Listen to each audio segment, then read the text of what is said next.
मेरे अजीज़ों, आज का कलाम जो हम सब के लिए बड़ा ही बाइस से बरकत होने वाला है और हम सब खुदा से बरकत पाने के लिए यहाँ मौजूद हैं। मेरे अजीज़ों, आज हम खुदा के अजीब कामों को देखने वाले हैं। आए खुदा के कलाम को खोलें। यशाया की किताब उसका 38वां बाब और उसकी पहली आयत से। ये सारा बाब बड़ा खूबसूरत बाब है और मैंने पहले भी इस टॉपिक के ऊपर एक खुदा के कलाम को शेयर किया, लेकिन आज हम एक नए अंदाज से खुदा के कलाम को सीखने वाले हैं। गौर से सुनिएगा। कलाम मुकद्दस बयान करता है, वहाँ लिखा है हिजकिय्याह बादशाह की बीमारी और सेहतयाबी के ताल्लुक से। उन्हीं दिनों में हिजकिय्याह बादशाह ऐसा बीमार पड़ा कि मरने के करीब हो गया और यशाया नबी आमोस के बेटे ने उसके पास आकर उससे कहा, खुदावंद यूं फरमाता है कि तू अपने घर का इंतजाम कर दे, क्योंकि तू मर जाएगा और बचने का नहीं। तब हिजकिय्याह ने अपना मुंह दीवार की तरफ किया और खुदावंद से दुआ की और उसने कहा, याद फरमा, देख मैं तेरी हजूरी सच्चाई और पूरे दिल से चलता रहा हूं और जो तेरी नजर में भला है वही किया। और हिजकिय्याह जार जार रोता है और यशाया नबी उसके पास आकर उससे कहा, खुदावंद यूं फरमाता है कि जा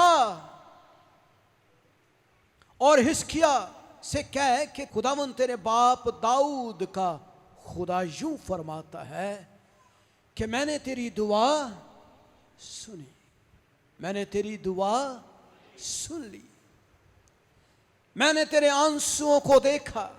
सो देख, मैं तेरी उम्र 15 बरस और बढ़ा दूंगा और मैं तुझको और उस शहर को शाह असूर के हाथों से बचा लूंगा और मैं उस शहर की हमायत करूंगा। और खुदावन की तरफ से तेरे लिए ये निशान होगा कि खुदावन इस बात को जो उसने फरमाई पूरा करेगा। देख, मैं आफताब के ढले हुए साए के दर्जों में से आखिर की धूप घड़ी के मुताबिक 10 दर्जे पीछे को लौटा दूंगा। चुनाचा आफताब जिन दर्जों से ढल गया था उनमें से 10 दर्जे फिर लौट गया। और आगे लिखा है, मैंने कहा मैं आधी उम्र में पाताल के फाटकों में दाखिल होऊंगा। और आगे वो एक बड़ी खूबसूरत जो है वो तमहीद बांधता है कि किस तरह से खुदा उसको बहाल करता है और वो एक खूबसूरत जो है वो नज़्म लिखता है और कहता है, मेरी ज़िंदगी के बाकी बरस मुझसे छीन लिए गए। मैंने कहा मैं खुदावन को, हाँ खुदावन को जिंदा की ज़मीन में फिर ना देखूंगा। इंसान और दुनिया के बशिंदे मुझे फिर दिखाई ना देंगे। मेरा घर उजड़ गया है और गडरिए के खेमे की मानद मुझसे दूर किया गया। मैंने जुलाहे की मानद अपनी जिंदगानी लपेट लिया है। वो मुझको तानत से काट डालेगा, सुबह से शाम तक तू मुझे को तमाम कर डालता है। मैंने सुबह तक तहम्मुल किया, तब वो शेर बब्बर की मानद मेरी सब हड्डियां चूर कर डालता है। सुबह से शाम तक तू मुझे तमाम कर डालता है। मैं अबाबील और सारस की तरह ची ची करता रहा, मैं कबूतर की तरह कुड़ता रहा। मेरी आंखें ऊपर देखते देखते पत्थर आ गईं। आए खुदावंद, मैं बेकस हूँ, तू मेरा कफील हो, मैं क्या कहूँ। उसने तो मुझसे वादा किया है, उसी ने उसे पूरा किया। मैं अपनी बाकी उम्र अपनी जान की तलखी के सबब से आहिस्ता आहिस्ता बसर करूँगा। आए खुदावन, इन्हीं चीज़ों से इंसान की ज़िंदगी है और उन्हीं में मेरी रूह के हयात। सो तू ही मुझे शिफा बख्श और मुझे जिंदा रख। देख मेरा सख्त रंज राहत से तब्दील हो। यशायाह जो है उसको कहता है कि एक अंजीर की टिकिया जख्म के ऊपर रख और वो जख्म ठीक हो जाएगा और वो बीमारी जाती रहेगी। ये हिजकिय्याह बादशाह जो है, ये है कौन? जरा गौर करें। बहुत सारे बादशाह यरूशलेम और बनी इसराइल कौम के अंदर आए, लेकिन ये बादशाह जो है ये बड़ा ही रास्तबाज बादशाह था। ये खुदाप्रस्त बादशाह था। और अगर आप दूसरा सलातीन 18वां बाब और उसकी पहली 8 आयत देखें तो वहाँ मुकम्मल तौर पर हिजकिय्याह बादशाह की तारीख के ताल्लुक से बताया गया है कि हिजकिय्याह जो है ये कौन था। और वहाँ लिखा है, और शाह इसराइल होशिया बिन एला के 30 साल ऐसा हुआ कि शाह यहूदा आखिस का बेटा हिजकिय्याह सल्तनत करने लगा। और जब सल्तनत करने लगा तो वो 25 बरस का था। 25 बरस का बादशाह। और वहां लिखा है उसकी मां का नाम अबी था जो जिक्रिया की बेटी थी। और जो जो उसके बाप दाऊद ने किया उसने ठीक उसी के मुताबिक वो काम किया जो खुदावंद की नज़र में भला था। उसने ऊंचे मकामों को दूर कर दिया, सतूनों को तोड़ा, यसीरतों को काट डाला और उसने पीतल के सांप को जो मूसा ने बनाया था चकनाचूर कर दिया, क्योंकि बनी इसराइल इन दिनों तक उसके आगे बखूर जलाते थे। और उसने उसका नाम नक्स्तान रखा।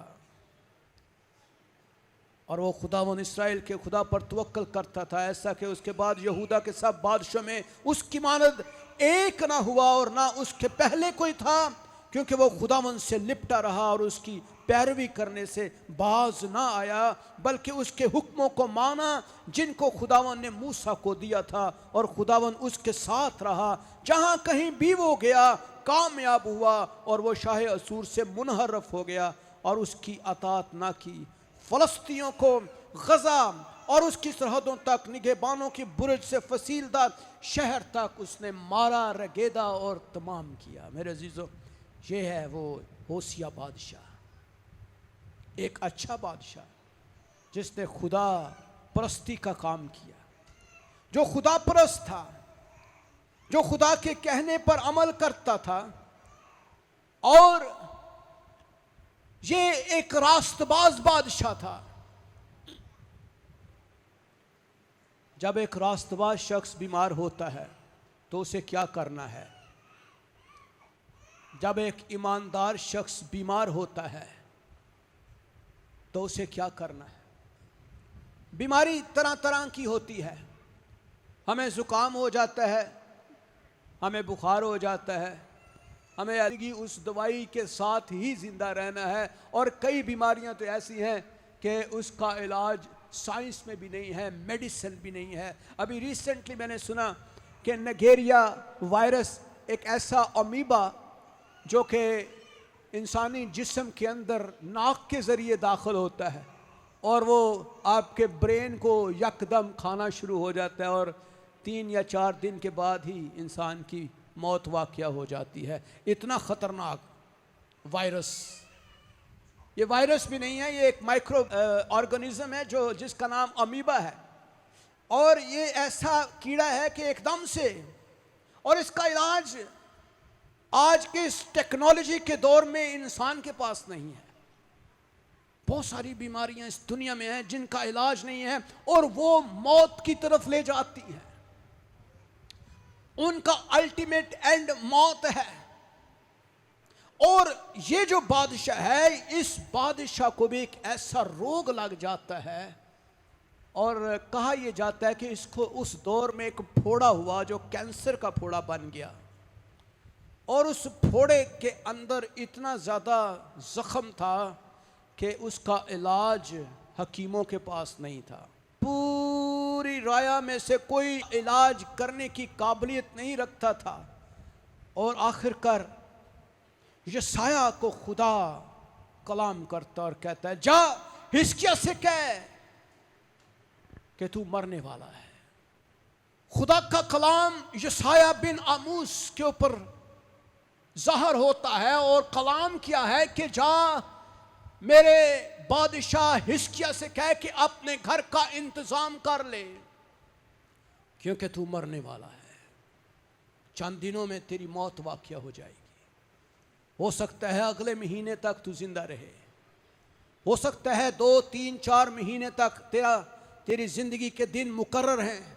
और तू ऐसे कर, अपनी वसीयत लिख। और पुराने दौर में बादशाह अपनी वसीयत लिखते थे ताकि उनके बाद कोई गद्दी नशीन हो, ताकि उनके बाद कोई ना कोई बादशाह मुकर्रर हो जाए। और उसने कहा कि तू ऐसा करके अपनी तमाम काबीना को बुला और कह कि भाई मैं अब मरने वाला हूं, मेरे बाद फलां शख्स बादशाह होगा।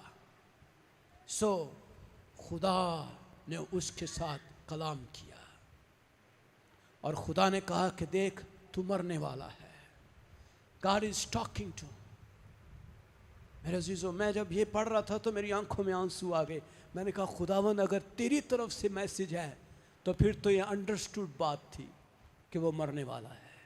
ये कोई इंसान नहीं कह रहा, कोई डॉक्टर नहीं कह रहा, कोई ऐसा शख्स नहीं कह रहा जो अपनी एजुकेशन, अपनी क्वालिफिकेशन की बिना पर कोई बात कर रहा हो, बल्कि खुदाए अजीम ये कह रहा है कि तू मरने वाला है।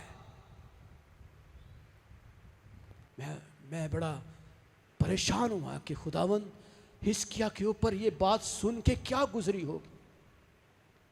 और हिजकिय्याह जो है एक ऐसा रास्तबाज बादशाह था और कलाम खुदा जो है वो बयान करता है कि ऐसा बादशाह पूरी बनी इस्राएल कौम के अंदर नहीं आया जिसने खुदा के कामों को बड़ी रास्तबाजी के साथ किया हो, जिसने खुदा के कलाम को बड़ी रास्तबाजी से पूरा किया हो, जिसने खुदा के कलाम पर अमल किया हो और उसने यसीरतों को काटा, उसने जो है वो बनी इस्राएल कौम में बुतों को तोड़ा और फलस्तियों को मारा, दुश्मनों को मारा। लेकिन गालबन वो 40 बरस का था जब उसके ऊपर ये बीमारी आ गई। 25 बरस का था जब उसको बादशाहत मिली। हले कुछ अरसा गुजरिया सी जो 40 साल दा सी ते बीमारी आ गई। और ये साया को खुदा ने कहा जाओ उसको भेज, उसको कह कि तू मरने वाला है। And he was really shocked. Sometime कभी डॉक्टर हमें कह दें कि फलां काम होने वाला है तुम्हारी जिंदगी में, तो हम उसके अल्फाजों को हरफे आखिर समझ के कहते हैं नहीं होन में ख़त्म होने वाला। क्या ख्याल है? मैं बहुत पुरानी बात करने लगा हूँ। गालबन 96 का वाक़या ये। जब मैं डॉक्टर के पास गया तो डॉक्टर ने मुझे कहा कि तेरी मैक्सिमम ज़िंदगी 10 से 12 साल है, क्योंकि तुझे एक ऐसी बीमारी है जिसमें मैक्सिमम लाइफ जो है वो 10 से 12 साल हो सकती है। मेरे जहन के अंदर उसके अल्फाज आज भी गर्दिश करते हैं और उसके टेबल पर से मेरा उठना आंसुओं के साथ आज भी मुझे याद है। और म्यो हॉस्पिटल से बहार कॉलोनी तक के सफ़र को मैं आज भी जानता हूं कि मैं जब वैगन पे बैठकर घर आ रहा था तो मैं आंसू बहा रहा था। मैंने कहा खुदावन अभी तो मेरी उम्र गालबन 17-18 साल की है, तो मेरी उम्र अभी मैं मरने वाला हूं। क्या मैं 10-12 साल जिंदा रहूंगा? एक बड़ा सीनियर प्रोफेसर डॉक्टर ये कह रहा है। मेरे अजीज़ों, हिजकिय्याह बादशाह जो है उसको भी यही पैगाम मिला, लेकिन वो पैगाम किसी डॉक्टर या हकीम ने नहीं दिया, बल्कि वो डायरेक्टली खुदा की तरफ से पैगाम था, अंडरस्टूड बात थी, 100% दुरुस्त बात थी कि वो खत्म होने वाला है, वो मरने वाला है। लेकिन मेरे अजीजों, क्या हुआ? मेरे ख्याल में हिजकिय्याह बादशाह ना सिर्फ डरा, घबराया, परेशान हुआ, बल्कि उसने अपने तमाम काबीना के तमाम लोगों को भी बुलाया होगा। और जब यशायाह चला गया, उसने अपने काबीना के लोगों को बुलाया और उसने ये सब बातें उनको भी बताई कि देखो, मैं ख़त्म होने वाला हूँ।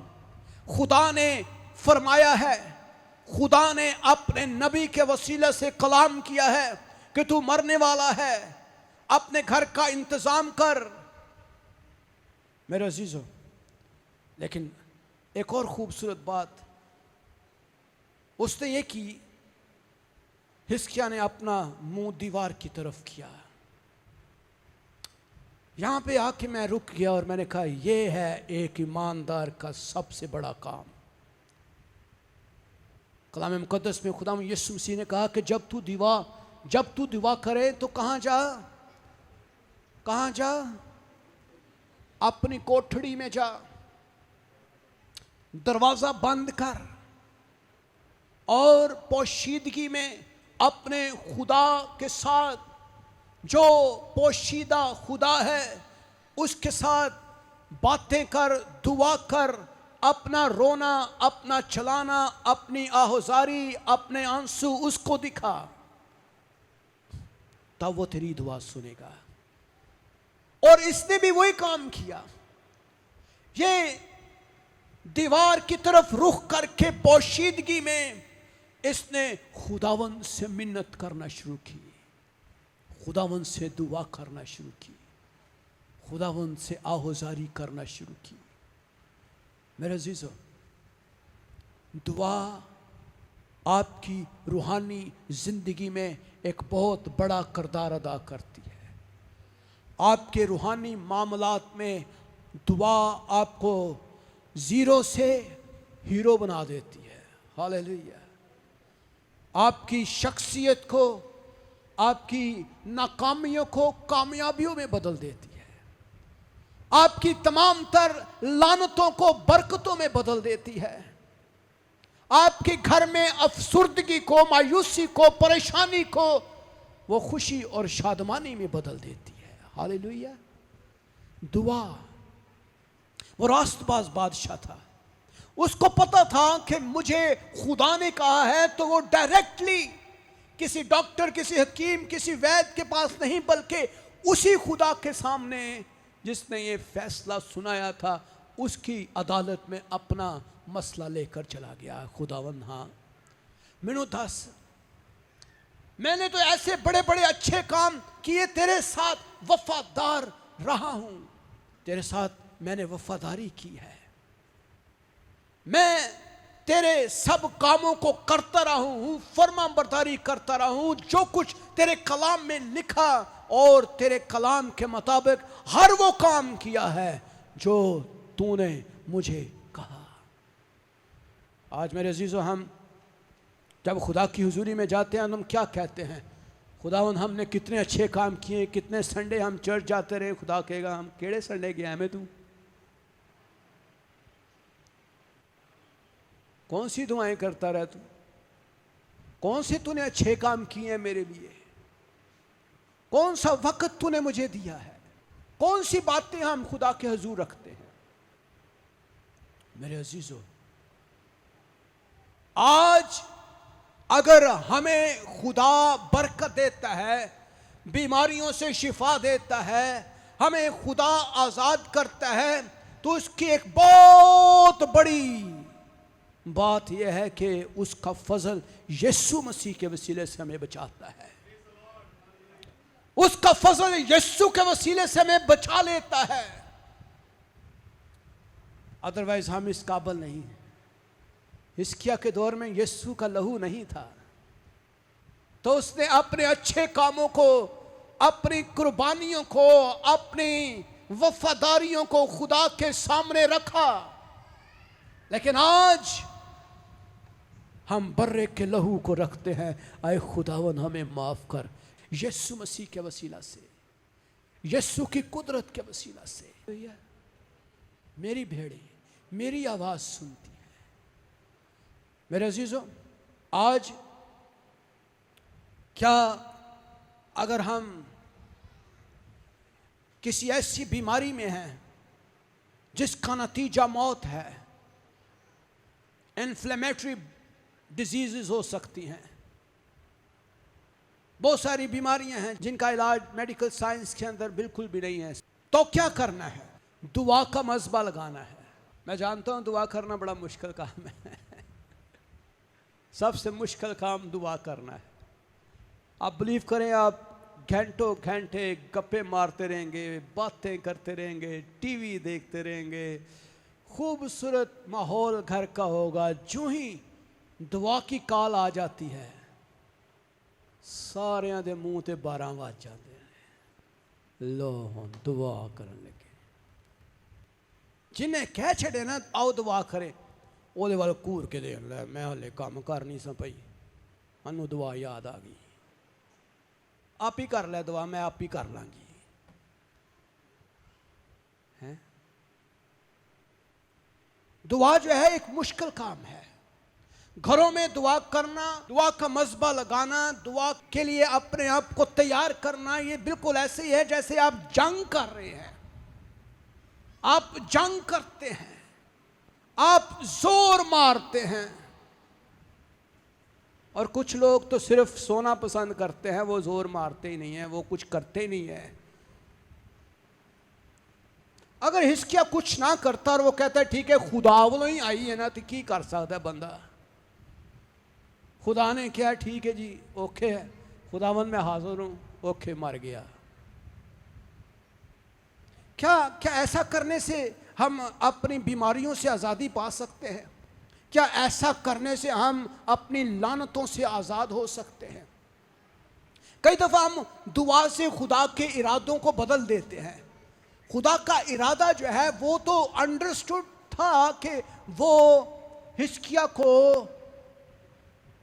ख़त्म कर दें, क्योंकि खुदा के नज़दीक उसका टाइम ख़त्म हो गया है, खुदा के नज़दीक उसका टाइम ओवर हो गया था। खुदा ने कहा यशायाह को कि जाओ उसको कह भी तेरा टाइम ख़त्म हो गया। और अब वो यंग था, 40 बरस का था अभी, और अभी नया नया तो वो बादशाह बना था, 25 बरस का था जब उसको बादशाहत मिली, और उसने तो अभी बहुत ज़िंदगी जीनी थी। और उसने कहा खुदावन क्या मैं अभी ही मर जाऊंगा? आगे अगर देखें तो वो ज़ारो कितार रो रहा है, वो खुदा के सामने गिड़गड़ा रहा है, और वो कहता है मैं आधी उम्र में पाताल के फाटकों में दाखिल हो जाऊंगा। हाले मेरी उम्र ही की है, मेरी जिंदगी के बाकी बरस मुझसे छीन लिए गए हैं। मैंने कहा खुदावन को, हाँ खुदावन को जिंदाओं की जमीन में फिर ना देखूंगा, इंसान और दुनिया के बाशिंदे मुझे फिर दिखाई ना देंगे। ये खुदावन से वो रो रो कर दुआ कर रहा है। मेरा घर उजड़ जाएगा, वो खुदावन से कह रहा है। देखिए, गडरिये के खैमे की मानंद मुझसे दूर किया गया, मैं जुलाहे की मानंद अपनी जिंदगानी को लपेट लिया है। वो मुझसे तानत से काट डालेगा, सुबह से शाम तक तो मुझको तमाम कर डालता है। वो ये चीख चीख कर पुकार रहा है और कहता है मैं अबाबील और सारस की तरह ची ची करता हूं, जोर जोर से ज़ारो कितार वो रो रहा है। और दीवार की तरफ मुंह करके उसने खुदावन से कहा खुदावन ऐसा क्यों? वो अपना केस खुदा की अदालत में लेकर गया। उसने कहा खुदावन मैंने तेरे लिए ऐसे ऐसे अच्छे काम किए हैं, मैंने तेरे साथ वफादारी की है, मैं तेरे साथ वफादारी से चलता रहा हूं। कभी कभी मैं कहता हूं खुदावन हिस्किया कोलते अच्छे कामां दी एक लिस्ट है ऐसी, तो कहता रहा खुदावन मैं तेरे लिए अच्छे काम कीते, तो असी की कहने खुदावन खुदावन असी केड़े अच्छे काम कीते ने तेरे लिए। हम तो अपनी ईमान की प्रैक्टिस नहीं करते हैं। मेरे अजीजों, ईमान की मश्क करना शुरू करें। देखिए, ईमान की मश्क का मतलब यह है कि अपना ईमान जो है उसको ट्राई करना शुरू करें। आप यीशु पर ईमान रखते हैं, कभी उसको ट्राई करना शुरू करें। देखें, मैं यीशु पर ईमान रखता हूं और इसकी मश्क करने का मतलब है कि जब आप किसी मसले का शिकार हैं, दुआ में बैठकर उसकी मश्क करें और उसकी प्रैक्टिस करें कि क्या वाकई खुदावंद काम करता है, क्या वाकई यीशु काम करता है। ट्राई करना शुरू करें, वो कोशिश तो करो। मैं जब बीमार पड़ गया तो मैंने दुनिया जहान की तमाम मेडिसिन्स खा ली, कोई दवाई नहीं छड़ी। 2 साल फिर यीशु ने क्या कि अपनी ईमान दी मशक ते कर। यीशु पर ईमान रखता है, यीशु के ऊपर भरोसा करके शुरू तो करना कुछ। तब मैंने यही काम किया जो हिजकिय्याह ने किया, और मैंने भी दुआ में ठहरना शुरू कर दिया। मैंने कहा यस, गॉड विल वर्क। दुआ काम करती है, दुआ काम करेगी। और मेरा ये ईमान था कि खुदावंद वाकई काम करेगा। और मैंने 1 दिन, 2 दिन, 4 दिन, 10 दिन, 12 दिन, 20 दिन, महीना, 2 महीने, 3 महीने, 4 महीने, 5 महीने, 1 साल बिला नागा दुआ, एक दिन भी मिस नहीं, एक स्पॉट भी मिस नहीं, एक दिन भी दुआ नहीं छोड़ी। साल गुजर गया, कोई काम नहीं हुआ। काम कर रहा था, दवाई भी साथ खा रहा था, लेकिन दुआ जारी थी। साल के बाद 2 महीने ऊपर, 4 महीने, 6 महीने, 8 महीने, बिलाखिर 2 साल गुजर गए। At the end of the time, 2 साल के बाद एक खादम के वसीले से खुदा ने मुझे मुकम्मल तौर पर आज़ाद कर दिया।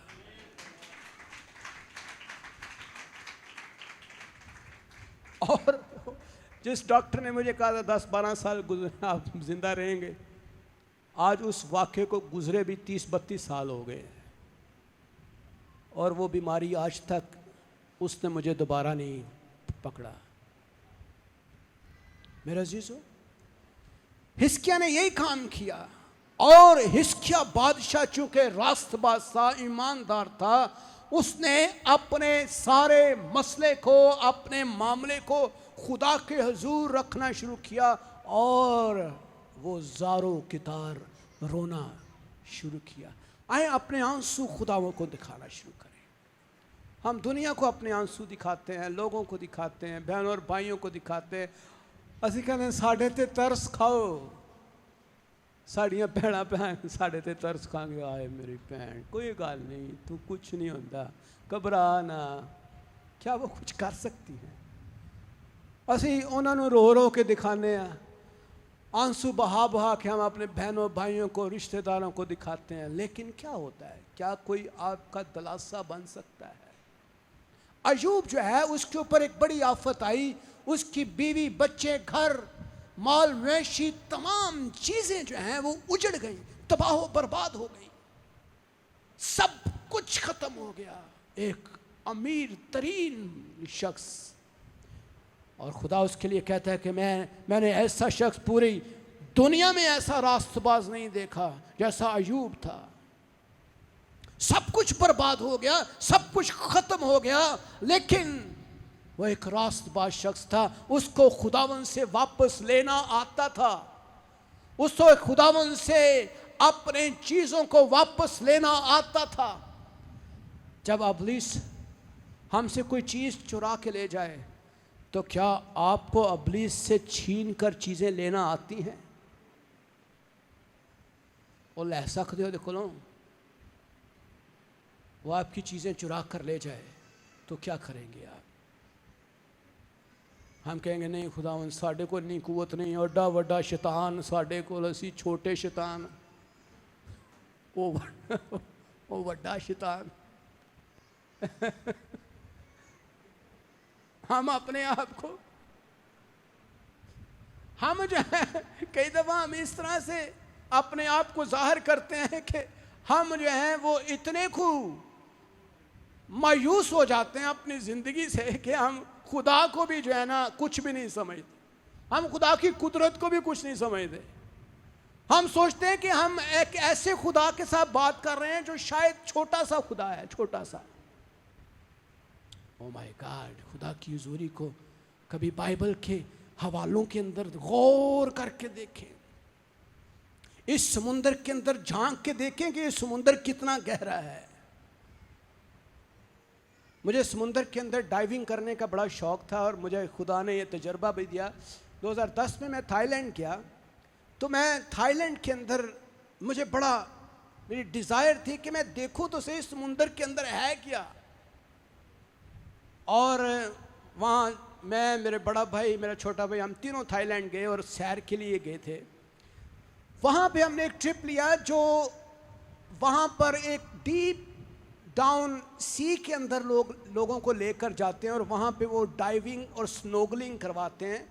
तो हमने वो प्लान किया, हमने कहा यस दैट्स ग्रेट, हम कोशिश करते हैं इसको करने की। हमने वो सूट वूट पहना जो सारा जो शूटिंग करवाते हैं, लाइफ जैकेट्स पहनाते हैं, साथ वो जैसे वो पूरा कॉस्ट्यूम्स होता है, उसके ऊपर फ्लैपर्स लगे होते हैं और साथ मास्क होता है, ऐनक होती है, सारा वो सूट होता है, वो हमने पहन के जनाब पहले थे असी छलांगा ना लाइए, समुंदर ना खुला और इतना बड़ा समुंदर, इतना गहरा समुंदर। वो गोरे जनाब ऐसे जाए जुम नीचे, गोरे ऐसे जुम नीचे। वो नौजवान लड़कियां उन्होंने जनाब कॉस्ट्यूम पहने हुए जनाब भागी ऐसे जनाब शिप के ऊपर से छलांगे लगा के सीधा समुंदर में। हम उनको देखें यार ये लोग कैसे, कितना ये दलेर लोग हैं, कैसे करते। तो बिलाखिर जो है वो मैंने डरते डरते शिप की जो सीढ़ी है ना उसको पकड़ते पकड़ते पकड़ते पकड़ते मैंने कोशिश की और ख़ास समुंदर के अंदर मैंने अपने आप को ना बिल्कुल छोड़ दिया। और जब मैंने छोड़ा तो मैंने कहा वाह यार, मैं तो समुंदर के अंदर, और जो लाइफ जैकेट मैंने पहनी थी, लाइफ जैकेट मुझे डूबने नहीं दे रही थी, मैंने पूरा वो किट पहनी हुई थी। और अचानक से जो है जब मैंने देखा कि मैं समुंदर के अंदर हूँ और एकदम से मैं डर गया, और जो ही डरा हूँ मैं एकदम से नीचे चला गया और मेरी लाइफ जैकेट जो थी ना थोड़ी सी डिस्टर्ब हो गई। और जो ऊपर शिप में बैठा हुआ लड़का था वो मॉनिटर कर रहा था, ख़ासकर वो उसकी नज़र मेरे पर थी। और जो ही उसने देखा कि ये बंदा डूबने लगा है तो उसने फ़ौरन से वहाँ छलांग लगाई, और उसने कुछ भी नहीं पहना हुआ था। वो थाई लोग इतने अच्छे डाइवर्स हैं, उनको कोई ऐसी परवाह नहीं होती। वो फ़ौरन ही ऐसे जंप उसने लगाई, उसने मुझे एकदम से पकड़ा और उसने कहा व्हाट हैपेंड ब्रदर, क्या हुआ है तुझे। मैं कहा मैं सोच रहा था मैं डूबने लगा हूँ। कहता नहीं इट्स ओके, तूने लाइफ जैकेट पहनी हुई है और ये लाइफ जैकेट तुझे डूबने नहीं देगी। अब तू आराम से सुकून से, तूने बिल्कुल आराम से जो है ना समुंदर के अंदर चीज़ें देखनी। और फिर उसने मुझे थोड़ा सा एक्सपीरियंस करवाया कि कैसे मैंने समुंदर में झांकना है। उसने मुझे कहा कि अब तू लेट जा और तूने अब नीचे। और जब मैंने थोड़ा सा समुंदर के अंदर झांकना शुरू किया और फिर मुझे थोड़ा एक्सपीरियंस हुआ, then I see a deep down in the sea, कि समुंदर के अंदर इतनी खूबसूरत मछलियाँ, इतनी खूबसूरत जंगली हयात, ऐसी खूबसूरत चीज़ें मैंने आज तक ज़िंदगी में सिर्फ नेशनल ज्योग्राफिक चैनल्स के ऊपर आप देखते हैं, मैंने लाइव उसको अपनी आंखों से समुंदर के अंदर देखा। और मैं देख के हैरान हुआ कि वाकई समुंदर कितना गहरा है और कितना खूबसूरत है। और मुझे उसने कहा कि आपने मछलियों को हाथ नहीं लगाना, क्योंकि ये नीली पीली खूबसूरत मछलियाँ बहुत ही ज़्यादा जहरीली होती हैं, इसलिए आपने इनको टच नहीं करना। और मेरे पास इतनी सारी खूबसूरत मछलियाँ आसपास वो घूम रही थीं और मैंने उनको देखा कि वाकई खूबसूरत खुदा ने दुनिया को बनाया। मेरे अजीजों, आए खुदा के कलाम को ज़रा गौर से देखें कि खुदा कितना बड़ा और गहरा खुदा है। खुदा की गहराई को आप नाप ही नहीं सकते। खुदा की गहराई को आप अपनी अकल से, दानिश से नहीं नाप सकते। और मेरे अजीजों, हम खुदा को छोटा सा समझते हैं और हम अपनी प्रॉब्लम्स को बहुत बड़ा समझते हैं, और क्या होता है कि हम निजात नहीं पा पाते, हम शिफा नहीं पा सकते। गौर से देखें, खुदा का बंदा हिजकिय्याह जो है वो क्या करता है। उसने अपना मुंह दीवार की तरफ किया और कहा कि आए खुदा, मैं तेरी मिन्नत करता हूं, याद फरमा। हमेशा खुदा को याद करवाएं, उसके वादे याद करवाएं। खुदावंद देख, तेरे कलाम में ये लिखा है, ये लिखा है, ये लिखा है, ये लिखा है, ये लिखा है। तेरे कलाम में ये लिखा है, दिया करो तुम्हें दिया जाएगा। तेरे कलाम में ये भी लिखा है, मांगो तो तुमको दिया जाएगा, ढूंढोगे तो पाओगे, खटखटाओगे तो खोला जाएगा। तेरे कलाम में लिखा है, मेरे नाम से जो कुछ मांगोगे खुदा तुम्हें देगा। और मेरे अजीजों, खुदा के कलाम में खुदा के वादों को याद करवाएं। और हिजकिय्याह ने यही किया, और उसने कहा, याद फरमा, देख मैं तेरी हजूरी सच्चाई और पूरे दिल से चलता रहा हूं, और जो तेरी नजर में भला है वही किया। और हिजकिय्याह जार जार रोता है। और जब खुदा ने उसके आंसुओं को देखा, खुदा हमारे आंसुओं को देखता है। जब हमारे आंसू खुदा की हुजूरी में निकलते हैं, हम तौबा करते हैं, हम खुदावंद से कहते हैं, खुदावंद हम ऐसा काम नहीं करेंगे, हमें मुआफ़ कर। अगर हमसे कोई गुनाह हुआ है, हमें मुआफ़ कर दे। और हिजकिय्याह ने भी मुआफ़ी मांगी खुदा से, उसने खुदावंद से रहम मांगा। और आखिरकार क्या हुआ, खुदा ने उसकी दुआ को सुन लिया। खुदा दुआ को सुनता है, खुदा दुआओं को सुनता है। कितनी देर बाद? आज सुनता है, कल सुनता है, परसों, हफ्ते बादों? कब सुनता है? कोई टाइम, कोई दिन? कि मंगल वाले दिन ही सुननी सिर्फ खुदा ने, हैं जी? खुदा ने कब सुनी है? कोई पादरी 10 साल वो देखे, भाई नज़ीर कह रहे हैं, वो देखे मेरा बेटा, खुदा ने आवाज़ हमारी दुआ सुन ली। तो खुदा जो है वो अपने वक्तों और मियादों के मुताबिक आपकी दुआ सुनता है। हम उसको कैद नहीं कर सकते, खुदावन नहीं मैनू 10 दिन बाद जवाब चाहिए ही, वो भावें 10 दिन बाद नहीं सुने, फिर नहीं खुदावन मुझे इसी महीने ये चीज़ चाहिए। तो खुदा को आप अपने कैद में नहीं कर सकते, खुदा को आप कंट्रोल नहीं कर सकते। हाँ, खुदा से आप मिन्नत करें, हर रोज़ खुदावन के आगे आंसू बहाएं, और आखिरकार खुदा अपने लोगों की दुआओं को, उनके आंसुओं को देखता है, दुआओं को सुनता है। और आगे खुदावन ने कहा कि यशाया को एक बार फिर खुदा ने कहा, जा मेरे बंदा हिजकिय्याह को पैगाम दे, जा फिर उसके पास जा। और खुदावन ने कहा, आए हिजकिय्याह, वही यशाया जिसने कहा कि तू मर जाएगा, अपने कार का इंतज़ाम कर ले, उसी यशाया को कहा, जा फिर जा मेरे बादशाह को जाके कह मैं तेरी दुआ सुन ली है। सो देख, मैं तेरी उम्र 15 बरस मैंने बढ़ा दिए। Praise the Lord, hallelujah. जिंदगी बढ़ गई, और जिंदगी को खुदा ने बढ़ा दिया। और आखिरकार मैं तुझको और इस शहर को शाह असूर के हाथों से बचाऊंगा, और उसमें से शहर की हिमायत करूंगा। और आगे उसका खुदावन ने यह भी बताया कि किस तरह से तूने बहाल होना है, और निशान क्या होगा ये भी बताया। जब खुदा कोई काम करता है तो उसका निशान भी बताता है, आपको ज़ाहिर उसका निशान नज़र भी आए। कई दफ़ा हम जब दुआ करते हैं, कोई भी काम करने से पहले हम दुआ ज़रूर करते हैं, हमें दुआ करनी भी चाहिए। जब हम बिला वजह, बगैर पूछे, बगैर बताए, कुछ भी किए, हम दुआ नहीं करते और काम करते हैं तो फिर हम बहुत बड़ा नुकसान करते हैं। कई दफ़ा साड़ा दिल बहुत कर रहा है इस काम करन और असी बिला वजह बगैर पुछे दसे असी कर गुजरने लो जी कोई गल नहीं, खुदावन देखी जाएगी वाकई खुदा की मर्जी है कि नहीं देखते हैं। लिखा है तजर्बे से जानो खुदा की मर्जी क्या है। असी कहने ये कलाम च लिखा तजर्बा तो करो, पहले वो तजर्बा तो कर लिया तो बाद चों और तजर्बा पुठा पै गया।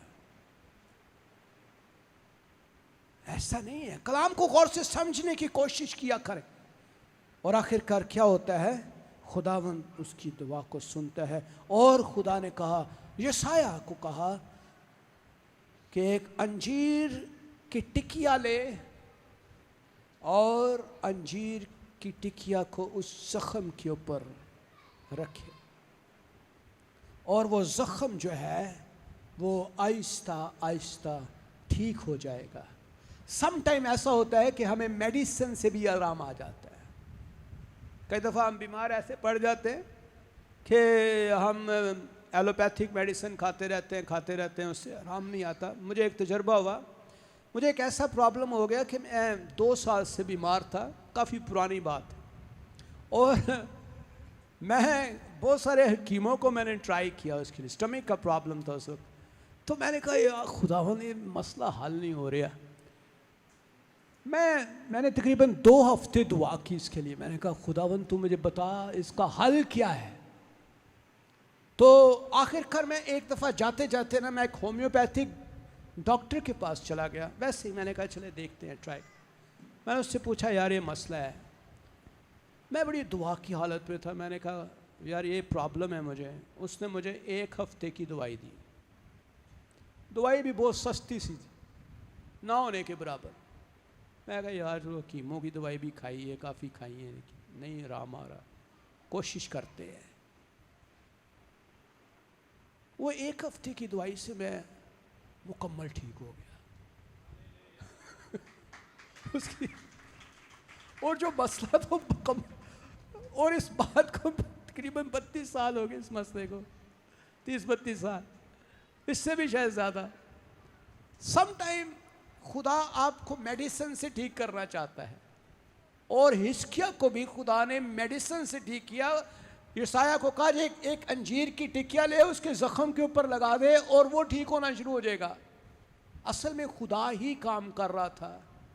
वो चीज़ें जो पहले आपके लिए मुज़र सेहत थी या आपके लिए लाइलाज थी, लेकिन वही चीज़ें खुदा की कुदरत से आपके लिए इलाज का सबब बन जाती हैं जब खुदा आपको ऊपर से कहता है मैंने तेरी दुआ सुन ली। आए सब खड़े हो जाएं और हम सब दुआ मांगना शुरू करें।